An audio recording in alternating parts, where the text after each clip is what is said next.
Hello, welcome back. We are making another Nightguard today. Let's jump right into it. I have already trimmed my model. I've already designated a maxillary Nightguard in the InLab software, and then I opened the InLab Splint app. So first screen, we're just setting the path of insertion to remove most of that block out. Next screen, we'll check our block out. Typically, I don't adjust any of the block out unless there's a retainer or diastema or some sensitive area that I'm concerned about. So let's see what we get generated.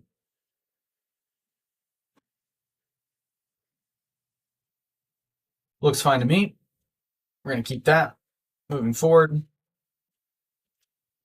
be creating our splint with the plane method. So we've got this disc in the center. We're going to rotate that to be parallel with the occlusal plane. And then we're going to bring it up to be like right in the middle of these maxillary teeth. So that looks adequate to me. We will apply that plane. It's going to draw a line around the teeth through the plane. And then we're going to check to make sure we are happy with it. A couple changes I will make. One, we don't want to cover the distal of that most posterior tooth. So we're just going to come across here and change that. Same thing on the other side, where I want to redraw this line so we don't have to wrap around that most posterior tooth. Sometimes it can make seating difficult. It's just easier to come in and out when you don't have to wrap that distal edge there. It's also tough to scan. So it makes the scanning process easier when we're not too terribly concerned about scanning back in no man's land. Okay. Next thing to consider, do we love this line? It looks maybe a little far down the tooth for me, so I'm going to adjust it to be more in the middle third.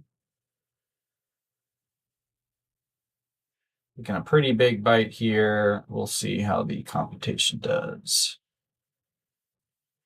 Looks like it's going to be okay. Yep.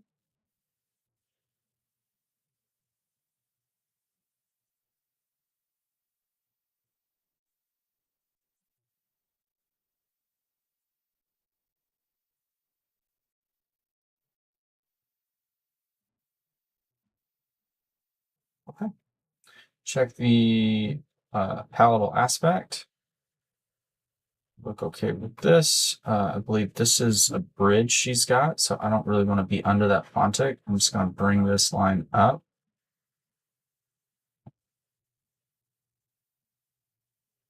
And I will probably make it match on the other side. You know what? That's blocked out. I'm okay with that. I'm going to bring it back down.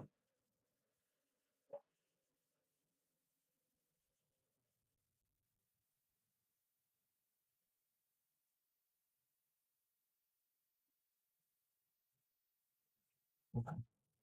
Our incisive papilla here, we don't really want to be covering that. It could potentially be uncomfortable to the patient, so we're just going to come up around it. Make it feel a little more natural for her.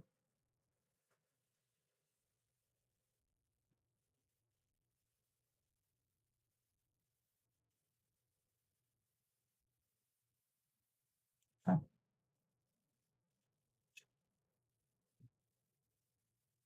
Looks good to me.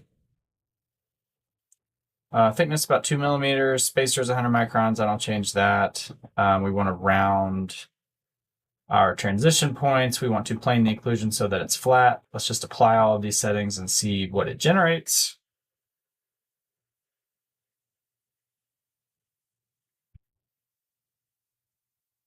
Okay, moving forward. Nice flat plane occlusion there. We're going to check our contacts by turning on this display contacts button.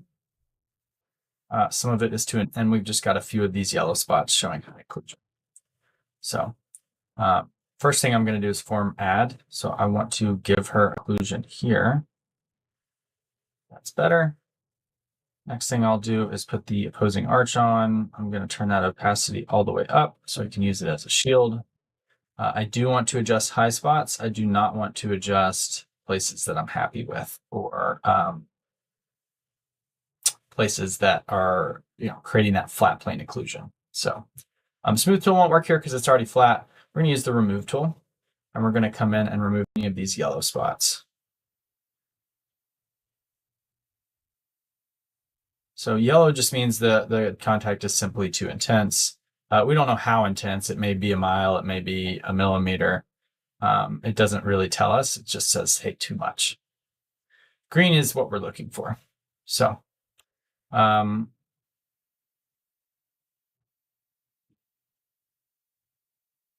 this appears to be pretty even. A little aggressive here in the back. Let's just lighten that up. Touch, same thing here. A little aggressive in the back. Let's lighten that up just a hair. Maybe a little aggressive here. We can lighten that up some. Let's get rid of that lower arch. Turn off our display contacts. So you can see some of those dimples are where we had to adjust some. And that's okay. And then display contacts back on. Okay. And that's how you make an eye guard. So she's going to have an even bite all the way around. Her jaw is going to be able to glide around freely because we've got that flat plane occlusion. She may even find that she sets into it at a place because of these little dimples in there, allowing some of those teeth that are a little taller to seat. But she'll still be able to get her jaw out of that and move around freely. So this should work well for our patient. Thanks for watching. See you next time.